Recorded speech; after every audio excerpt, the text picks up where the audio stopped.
l'institution universitaire est une institution de pouvoir. L'institution universitaire est financée par des grands conglomérats, des ministères, par des instances privées, par des lobbies, par des grandes multinationales qui souhaitent obtenir ce pourquoi elles paient. Et non seulement aujourd'hui l'universitaire est du coup amené à ressembler beaucoup à des experts qui ont strictement pour mandat de donner un semblant de science et un vernis de connaissance à des positions qui sont strictement idéologiques et qui visent à faire valoir artificiellement le bien fondé de positions d'intérêt qui consistent à dominer, à exploiter, à corrompre, à s'accaparer les choses. Mais l'universitaire, en plus, tente à s'inscrire dans des logiques qui ont beaucoup à voir avec le lobbying aussi. Le lobbying n'étant pas seulement le fait de tenter d'influencer un décideur public, mais aussi à tenter d'influencer toute une population.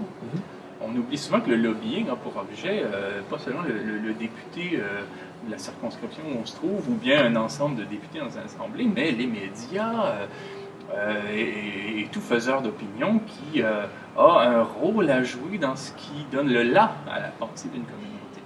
Donc, du moment qu'un universitaire est en quelque sorte sollicité pour participer à ces deux types d'activités, donc production d'expertise et activité indirecte ou inconsciente, semi-consciente de lobbying, forcément, il se trouve dans une position qui est tout à fait paradoxale, mais on peut dire contradictoire, quant à sa vocation. Parce que la vocation du chercheur ou de la chercheure est précisément de s'arracher ces pouvoirs et d'en faire des objets, et surtout pas de s'inscrire dans la subjectivité de ses discours, mais d'en faire son objet. Et la pression est très grande pour qu'on y arrive. L'expression de chercheur est toujours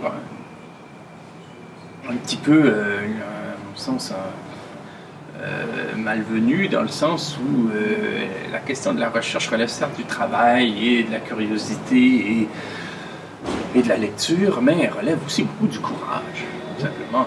Souvent, la recherche, comme on dit, consiste à rappeler des évidences, à nommer un chat un chat, et à revenir, au fond, à un degré finalement d'ajustement entre le discours et le réel, et à reconfigurer, à réagencer les éléments du réel à travers le langage et les formes symboliques autrement, mais de façon à s'en rapprocher. On voit la recherche comme s'il s'agissait de découvrir des contrées lointaines, inexplorées, ou des choses qui échapperaient à la conscience, alors que souvent il s'agit au contraire d'un retour sur soi, sur sa communauté, sur ce que l'on vit, de façon à ce qu'on cesse, au fond, d'appréhender le réel par le truchement de considérations idéologiques qui nous ont empêchés de se voir, de se comprendre et de se considérer, je ne dirais pas tel que nous sommes, ce serait abusif, mais en tout cas sur un mode ajusté. Ce qui est paradoxal, c'est que les universitaires ont beaucoup d'autonomie et beaucoup de garanties en ce qui concerne leur emploi. Et en même temps, ils se sentent tout à fait tributaires du regard des pairs.